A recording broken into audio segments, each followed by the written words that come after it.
Hey everybody, welcome back to the show. I'm Kristi Lowe. I'm your host, and I am really glad you're back with us.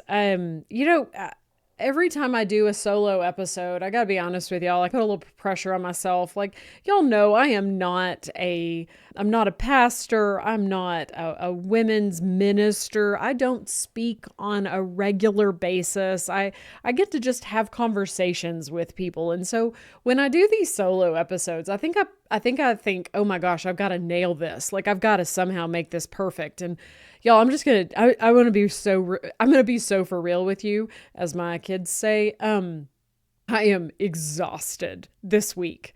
I got back from Guatemala on Saturday night, I think it was like around 11 o'clock. And if you know, I don't think I ever told anybody on the podcast. I did tell you on the newsletter, so shameless plug if you're not signed up for the newsletter.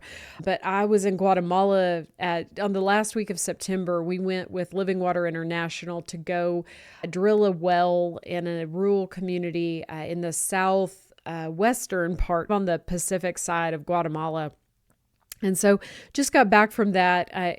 True story. It started about 5 years ago. My friend Amber called me and said, "Hey, do you have a passport?" That was literally how the conversation began. And it turned out she had signed up to go on one of these living water trips, but she was going to be the only girl. And she didn't want to be the only girl. And so she wanted a friend. You know, we need our buddies. And I had a passport and I was like, sure. So I think it was like 3 or 4 weeks later. It was like super fast. There was not a lot of time for me to even think about it. I said yes, and then I ended up in Honduras with Amber, and that is how my love affair with the Latin American people began. So, the first time I went, I was so uncomfortable. It was, when I tell y'all it was hot, I think you people in the deep South in Florida, probably, like Florida, Alabama, y'all, Georgia, y'all get the kind of humidity I'm talking about in the summer in July, where it's like 100% humidity and it's like 98 degrees outside, y'all. When I say it was hot, it was insanely hot. And I remember the first two trips just being so uncomfortable. There's a language barrier, and I speak enough Spanish to find the bathroom and ask for more beer. I mean, let's just be real. I mean, uno más cerveza and donde está el baño. Those are the two things I actually know how to say. My Spanish teacher, Miss Lewis, would be so proud of me right now. I know how to say more than that, but y'all get my idea. I don't speak a ton of Spanish. And so trying to translate was awkward. And one of the things about these trips, with Living Water that I go on, is that it is, okay, so you're going into the community. The whole premise of Living Water International, the group that I've gone with, is that you go into these communities and then you're drilling a well, but also you're teaching hygiene lessons. And my friend Amber, that's typically what she has done on these trips, is she has taught hygiene lessons to the local men, women, and children, anybody who wants to come to these sessions. And so that's what I would do. Well, in the first couple of times I went, what you're doing is you're teaching the lesson on hand washing or food preparation. It's all different kinds of stuff, but you're working with an interpreter. And I don't know if anybody else has ever worked with an interpreter or not, but that takes a little bit of getting used to, because you have to say something and then you have to wait for them to translate it. And then you have to say something and then you're waiting for them to translate it. It's a back and forth, and it's got an awkward rhythm to it, unfortunately, that it takes a while to get used to. And so I'm not exaggerating when I say I was just a little uncomfortable. I was hot. I was sticky. I had no idea what I was doing. I had never taught these lessons before. Totally out of my element. I was in a severely underdeveloped country where you can't even use the water to brush your teeth. And so it was just uncomfortable. Okay. Well, then the second time I went, I was less uncomfortable. Okay. So I knew the second trip I went on, this past one was my third trip, but the second one I went on was also to Guatemala. So first time to Guatemala, I was a little bit less uncomfortable this time, but it was because it was a new country, it was still, you're still learning. You're not with the same people. It's a different group. It's kind of like same song, second verse, but the second verse is still a little bit different. So you got to kind of, get used to it. Well, anyways, you're still, I don't know how familiar you are with the Latin American culture, but the rhythm of work there is so much slower. If you had given a drill and a project like this to people in America that were familiar with it, they would have started at dawn and they would have worked until 10 o'clock at night or done it in 2 days. They would have had this drill, the drilling of this well done. But that's not the culture of the Latin American people. And so I was still getting used to this different culture and learning about how they really do take a rest after lunch, which, by the way, I think we should do. I think our world in America could be so much more productive if we could just take a nap every afternoon after lunch. Anyways, excuse me. But the second trip I went on, it's still a little bit uncomfortable. This past week, I just got back. I knew the country. We went back to Guatemala. So I'd been to the airport. I'd been through customs several times. I knew the rhythm of the workers. I understood that what could take technically 2 days was probably going to take 4 or 5 days. But the thing I love about it is that every time I've been, the Lord has just shown me something every time in all of these trips. And this time was absolutely no exception.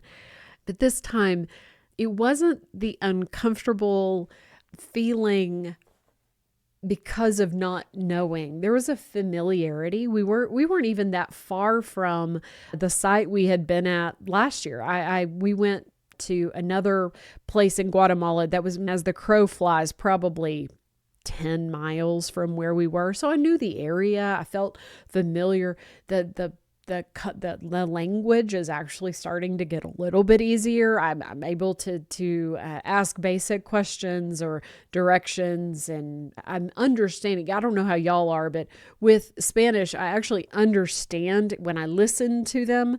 When I listen to them speak, I can actually understand more than I can communicate back. And so, like I said, know just enough to be dangerous. But this time, the Lord began to work on the inside of me.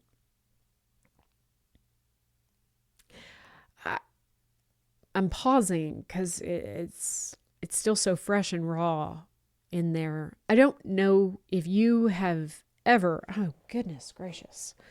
I don't know if you have ever been in a place where the Lord just opened your eyes to something around you, but the Lord began to show me and pull back the poverty that was around me. And I knew in my previous 2 trips, I had seen the poverty. Don't get me wrong. It wasn't that I was oblivious to it or didn't see it. It's very common on these trips that you just see sewage just going down the road. They have no sewage systems. They have a pipe that drains out into the street if they're lucky.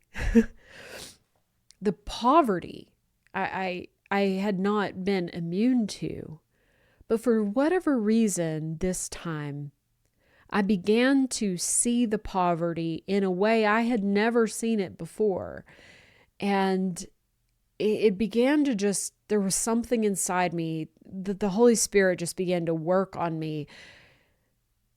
And I began to realize that what I was looking at were generations of people that had been in poverty and in a cycle of poverty with little hope or maybe even desire to break out of it.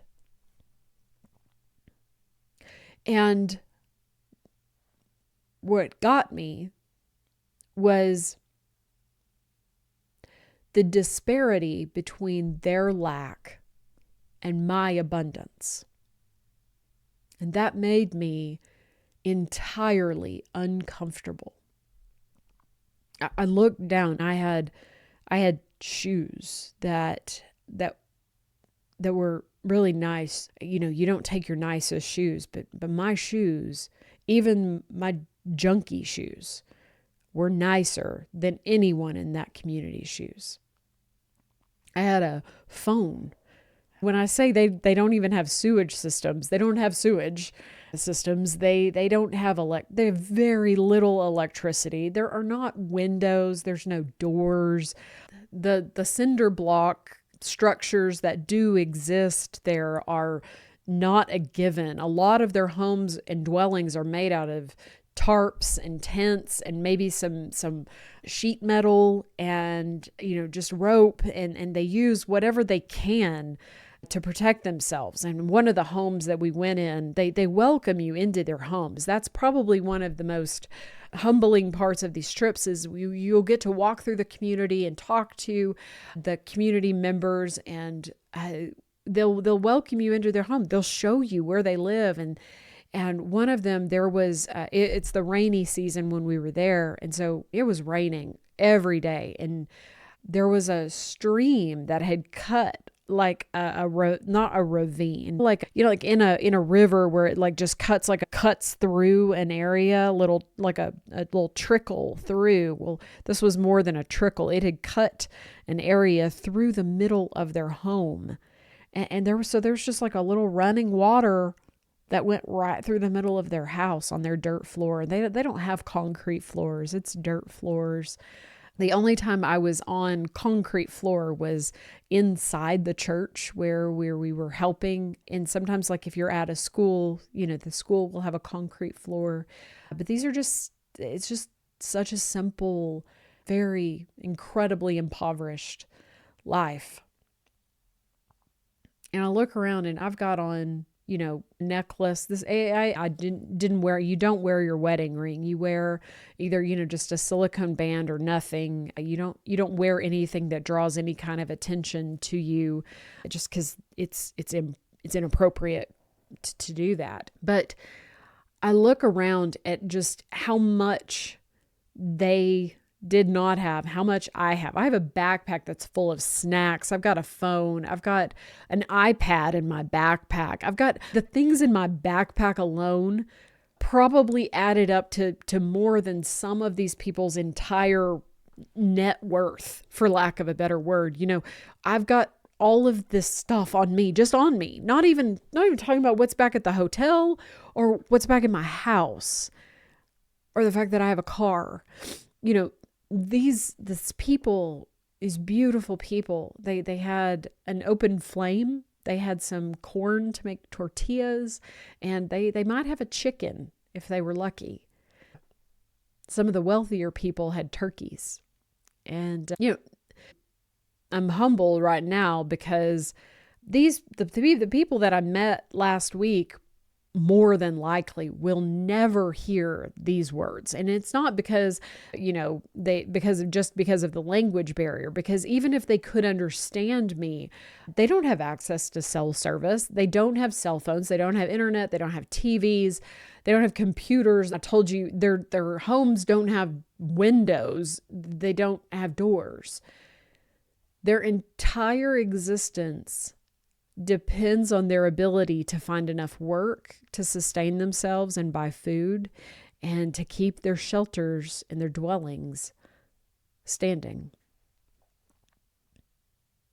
And that simple fact right there, that their entire existence was just about surviving, made me entirely uncomfortable.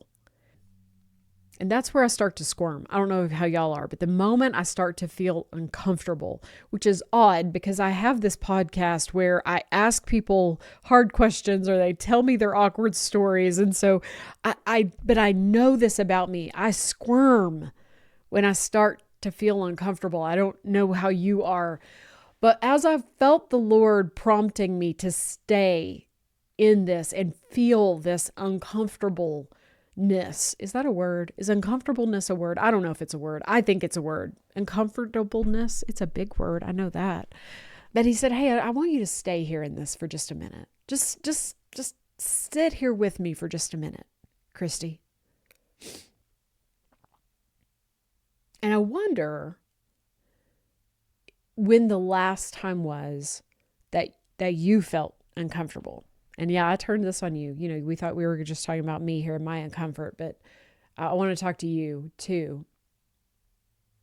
Because what I've realized and what the Lord showed me this week is that the awkwardness or the uncomfortableness that we feel, those times, a lot of times, that is the beginning of the Lord's invitation to make a difference right where you are.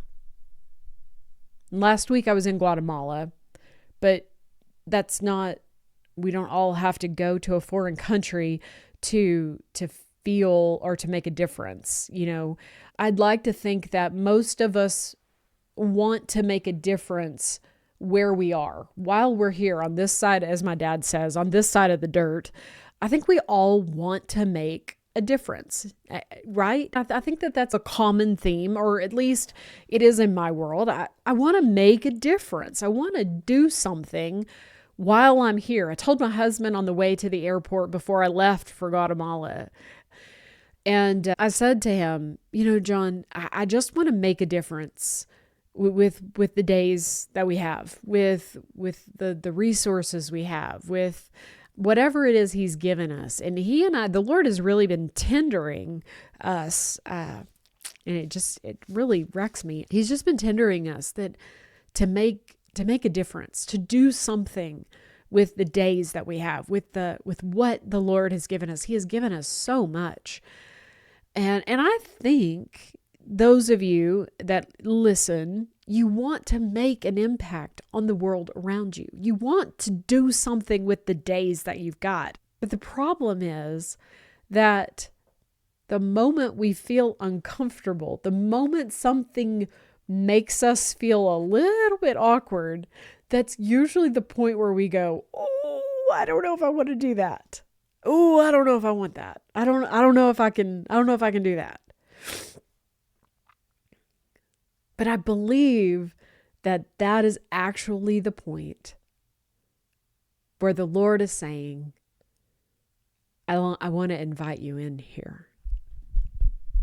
I want to invite you into this space. This is your invitation to make an impact. You said you wanted to make an impact. Well, here's how we do it. And so I want to ask you this. There's not a lot to this.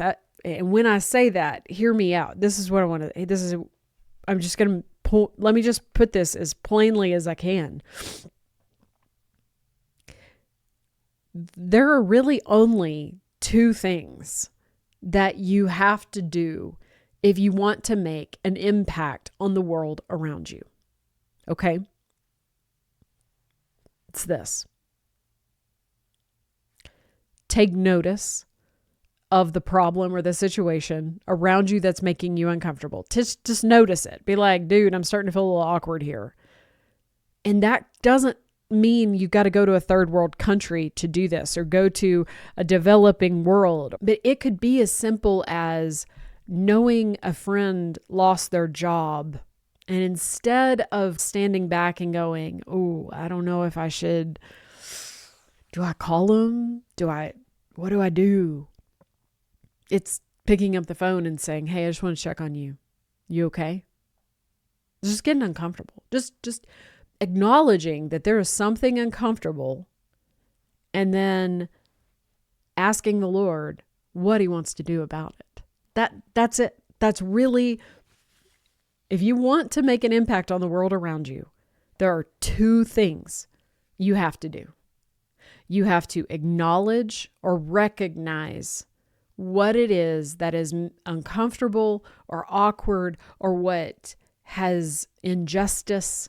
If you can recognize the disparity between what is and what should be, if you can see that there are things that are not right and you want to make them right, That's the first step. Just recognize, they say in Alcoholics Anonymous that, admitting you have a problem is the first step to recovery. Well, admitting that there is something that isn't right or something that makes you feel a certain way, that's the first thing that you have to do to make a difference in that situation. That's the first thing. The second thing, and this is where the rubber meets the road, as y'all know I like to say, but we got to start getting our hands dirty. I don't have any other way to put it. But if you sense the Lord's invitation, you recognize that there is something not quite right, you have to be willing to do something about it. And we always joke that, like people are afraid to pray for the Lord to use them because they're afraid that he's going to send them to Africa to become missionaries. Not all of us end up, having to go overseas. In fact, I would venture to lay odds on that 99% of us don't have to go anywhere. It's about doing what is right in front of us. And so often, when we get uncomfortable, we become afraid of doing the thing that could help the other person. That, in a nutshell, that's ministry. That's it. That's all it is. Recognizing there's a problem and then doing something about it. It's about getting comfortable with being uncomfortable. You want to make a difference in this world. Get comfortable with being uncomfortable. And as soon as you're comfortable with that uncomfortableness, the Lord is probably going to ask you to get uncomfortable with something else. It's an ongoing process, but it's also the joy of walking out this life with Him. I want you to ask yourself right now, what is a problem or a situation in your own world right around you, or something that you are aware of that causes something inside of you to just feel not at ease? It could be a family situation. It could be a work situation. It could be a political or a community problem. It could be, like for example, I have a friend who is the executive director of a ministry that's an outreach ministry for the working poor in Lubbock. And all of the work that she does to help the working poor, she is doing something with and for the problem. She's getting her hands dirty. She's getting active and getting involved in something that needs help. And I think if we are paying attention, we are going to recognize that these are the invitations that the Lord gives us to partner with Him. I really believe that we overcomplicate ministry. That big lofty word ministry. I told you all at the beginning, I get nervous whenever I'm getting ready to talk or do these solo episodes, because I'm totally not a person who does this, this is not what I do on the daily. So when I do these, these messages like this, I start overcomplicating it in my mind and thinking, well, somebody who has more education and more experience than me should probably be the person that's saying this. But actually, this is what the Lord gave me to speak. And does it make me uncomfortable? Yes, it totally does. But I believe we overcomplicate it sometimes because we think that it needs branding or a logo or it needs a fancy website, when reality is the Lord just needs willingness. He talks about how the harvest is ripe, but the workers are few. It's that He just needs people that say, okay, sure, I'll show up. He needs people that are willing to get uncomfortable. He needs people who are willing to get their hands dirty. But He also needs people who are willing to listen to the Spirit's prompting. I believe, and this may step on some toes, but I believe the single greatest hindrance to revival in this country is our inability to be uncomfortable. We are so fortunate. We have so much. We have excess. We have more than most of the world can possibly comprehend.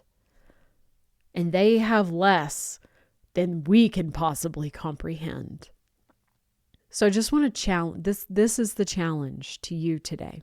The challenge to you today is to ask yourself, what makes you uncomfortable? And what is the Lord prompting you to do about it? If that statement makes you uncomfortable, that's okay. You're right where you need to be. Because what truly matters, when we get right all down to it, is that, in Philippians 3:8, where Paul says, "Indeed, I count everything as loss because of the surpassing worth of knowing Christ Jesus, my Lord." We have everything we need. What truly matters is just that we know Christ. What truly matters is that we just know him, serve him, and be his hands and feet. And as we close out today, I want you to just sit with this, and this may be making you feel really uncomfortable. When I was in Guatemala this time, the Lord began to show me not just that I was uncomfortable and began to work in my spirit in their poverty, but he began to prompt me that maybe it might be in my power to do something about it.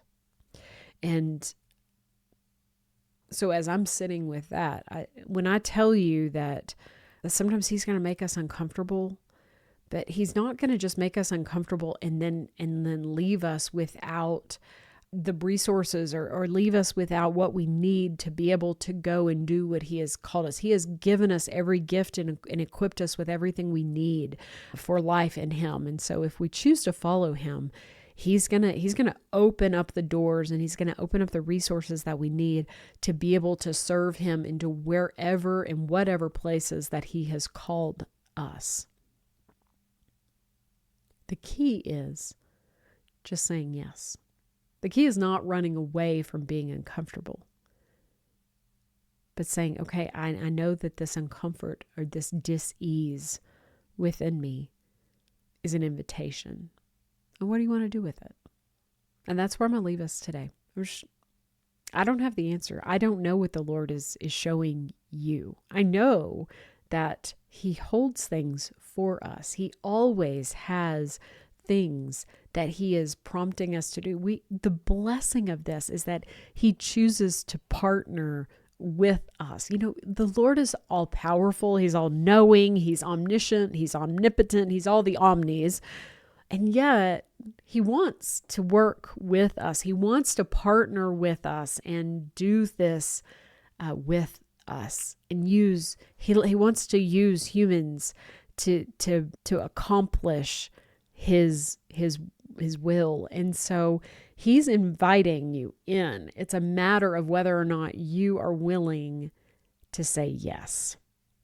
And so whatever it is that he is doing and working in you, whatever is making you uncomfortable, that prompting by the Holy Spirit, that, friend, that's what I want you to sit with today. Don't run away with it. Don't run away from it. Don't ignore it. Don't pretend that you don't see that injustice, or you don't pretend that you don't see that inequality or that problem that you just can't ignore.